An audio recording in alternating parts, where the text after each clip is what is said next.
1 Kings chapter 4, Solomon's official staff.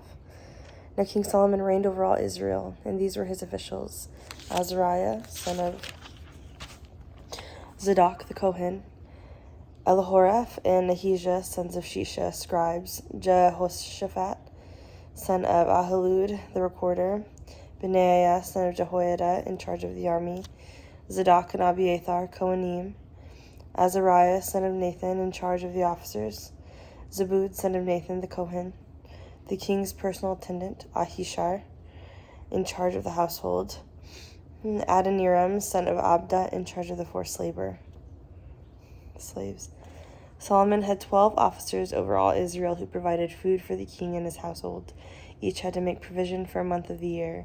These were their names: Ben-Hur in the hill country of Ephraim, Ben-Decker in Makaz, Sheal-Bim, Beth-Shemesh, and Elon Beth-Hana, Beth-Hesed in Arubath. His were Soko in the land of the Heper, Ben-Abinadab in all the height of Dor. Taphath, Solomon's daughter, was his wife. Baana, son of Ahilud, in Taanach, and Megiddo, in all Ben Shan, which is beside Zarethan, below Jezreel, from Bethshan to Abel Meholah, as far beyond Jokmeam. Ben Geber in Ramoth Gilead. His were the villages of Jair, son of Manasseh, which are in Gilead, and also his were the region of Argob, which is in the Bashan, 60 great cities, with walls and bronze bars. Ahinadab, son of Edo, in Mahanaim, Ahimaaz in Naphtali. He also took Basemath, Solomon's daughter, as his wife. Baana, son of Hushai, in Asher, and Baaloth. Jehoshaphat, son of Paruah, in Issachar. Shimei, son of Elah, in Benjamin. Gibeer, son of Uri, in the land of the Gilead, the country of Sihon, king of the Amorites, and of Og, king of Bashan, and one who was the officer in the land. Judah and Israel were as numerous as the sand by the sea in abundance, eating and drinking and rejoicing. 1 Kings chapter 5, Wealth and Wisdom. Now Solomon ruled over all the kingdoms from the river of the land of the Philistines up to the border of Egypt. They brought tribute and served Solomon all the days of his life. Solomon's provision for one day was 30 measures of fine flour, 60 measures of meal, 10 fat oxen, 20 pasture-fed oxen, 100 sheep beside deer, gazelles, roebucks, and fatted geese, for he had a dominion over the entire region west of the river, from Tifsah even to Gaza, over all the kings west of the river. And he had shalom on all sides around him. So Judah and Israel lived securely, every man under his vine and under his fig tree, from Dan to Beersheba all the days of Solomon. Solomon had 40,000 stalls of horses for his chariots, and 12,000 horsemen. So those officers provided food for King Solomon and all who came to King Solomon's table, each in his mouth. They let nothing be lacking.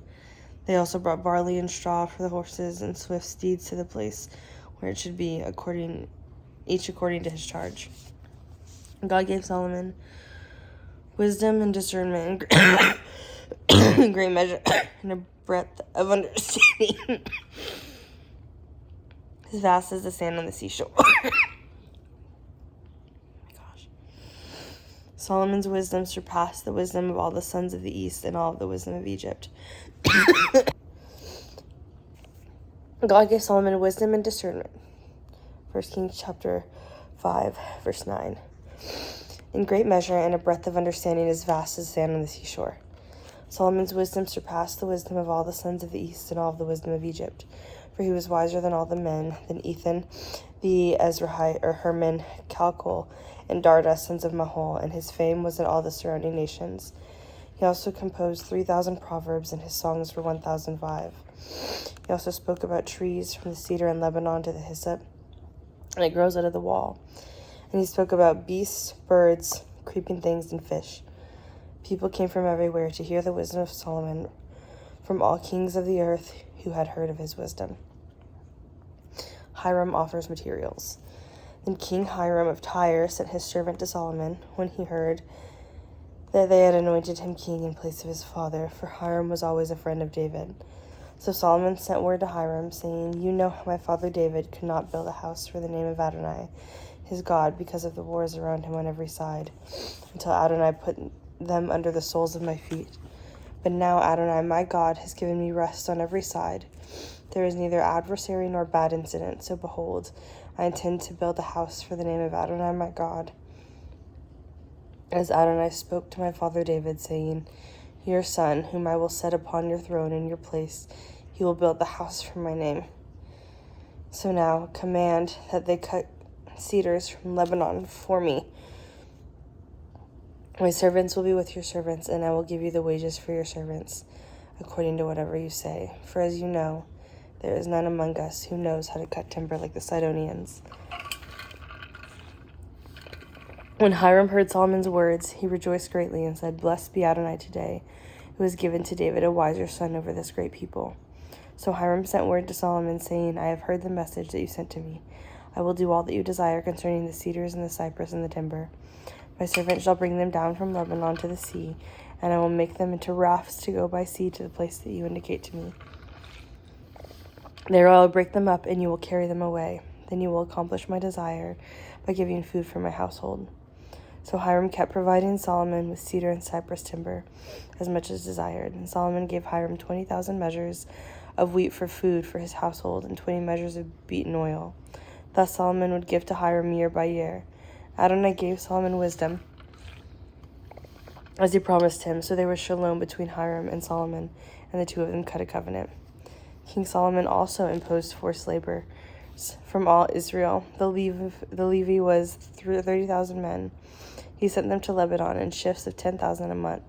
They would stay a month in Lebanon and 2 months at home. Adoniram was over the forced labor. Solomon had 70,000 porters and 80,000 stone cutters in the mountains. Besides Solomon's chief officers that were over the work, 3,300 who supervised the people were doing the work.